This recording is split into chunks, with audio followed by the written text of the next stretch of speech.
ലോക ചാമ്പ്യന്മാരായ Argentina. Yes, Argentina വിജയിച്ചിരിക്കുന്നു.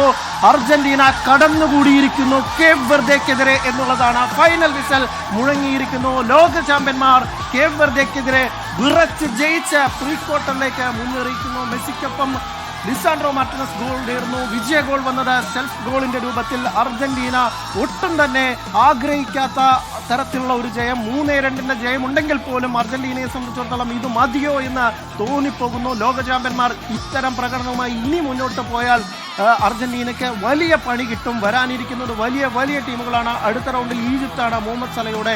അതിനുശേഷം സെമിയിൽ ബ്രസീലിലേക്ക് തന്നെ കിട്ടിയേക്കാം. ഫൈനലിൽ ഫ്രാൻസ് അടക്കമുള്ള ടീമുകൾ വന്നേക്കാം. പക്ഷേ അവർക്കെതിരെ കേപ്പ് വെർദെക്കെതിരെ പോലും ഈ തരത്തിൽ മെസ്സിയെ വല്ലാതെ ആശ്രയിച്ച് മെസ്സി മാത്രം കളിച്ചാൽ മതിയോ എന്ന തരത്തിൽ കളിക്കുന്നത് ശരിയല്ല. ബാക്കിൽ ലിസാൻഡ്രോ മാർട്ടിനസ് മരിച്ച് കളിക്കുന്നുണ്ട്. പക്ഷേ മറ്റാരും തന്നെ മധ്യനിരയൊക്കെ തന്നെ തീർത്ത് നിറമങ്ങിയ മത്സരം. ലിസാൻഡ്രോ മാർട്ടിനസിന്റെ വമ്പൻ പ്രകടനത്തിനപ്പുറത്ത് മറ്റേത് താരത്തെ ഉയർത്തിക്കാട്ടാനുണ്ടെന്ന് ചോദിച്ചാൽ ഇല്ലെന്ന് തന്നെ പറയേണ്ടിയിരിക്കുന്നു. റോഡ്രിഗോ ഡിപോളും മെക്കലിസ്റ്ററും എൻസോ ഫെർണാണ്ടസും എല്ലാം അവരുടെ ക്ലബ്ബ് തലത്തിൽ കഴിഞ്ഞ ലോകകപ്പിൽ എന്തൊരു പ്രകടനമായിരുന്നു. പക്ഷേ ഈ ലോകകപ്പിൽ ഒട്ടും തന്നെ കളിക്കുന്നില്ല.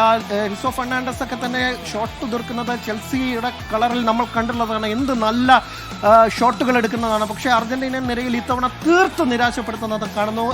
മാക്കാലിസ്റ്ററൊന്നും ചിത്രത്തിലേ ഇല്ല. തിയാഗോ അൽമാഡ ആദ്യ പകുതിയിൽ ലെഫ്റ്റ് ഫ്ലാങ്കിലാണ് കളിച്ചത്. ആ ലെഫ്റ്റ് ഫ്ലാങ്കിൽ കാണുന്നേ ഉണ്ടായിരുന്നില്ല അൽമാദിയെ മാറ്റിക്കഴിഞ്ഞതിന് ശേഷം നിക്കോ ഗോൺസാലസ് ഇറങ്ങിയതിന് ശേഷമാണ് ആ ഫ്ലാങ്കിൽ, ആ ലെഫ്റ്റ് വിങ്ങിൽ എന്തെങ്കിലും ഒരു അനക്കമുണ്ടായിരുന്നത്. നമ്മൾ അർജന്റീന ആരാധകരുടെ ആഹ്ലാദമാണ് കാണുന്നത്. മതിമറന്ന് ആഘോഷിക്കുകയാണ്. ബിനീഷ് കോടിയേരി അടക്കമുള്ള ആരാധകരും കോഴിക്കോട് നിന്നാണെന്ന്, കണ്ണൂരാണോ കോഴിക്കോട് എന്നറിയില്ല, അവിടെയുള്ള ആഹ്ലാദം കാണുന്നുണ്ട്. അതായത് അർജന്റീന ആരാധകരെ സംബന്ധിച്ചിടത്തോളം വിജയാഹ്ലാദം, വലിയ ആഹ്ലാദം. പക്ഷെ അതൊരു ആശ്വാസത്തിന്റെ, നിശ്വാസത്തിന്റെ ആഹ്ലാദം എന്നേ പറയേണ്ടിയിരിക്കുന്നു. അതാണ് അനിൽ, ജയം, ഒരു ആധികാരികമായ ജയം കേപ്പ് വെർദെ പോലൊരു ടീമിനോട് ഉണ്ടാകുമെന്ന് അർജന്റീന ആരാധകർ പ്രതീക്ഷിച്ചു കാണണം ഒരുപക്ഷെ. പക്ഷേ അങ്ങനെയായിരുന്നില്ല. ഈ മത്സരത്തിൽ ഒരുപക്ഷെ അനിൽ പറഞ്ഞതുപോലെ കടന്നുകൂടുകയായിരുന്നു പ്രീ ക്വാർട്ടറിൽ എന്ന് പറയേണ്ടി വരും.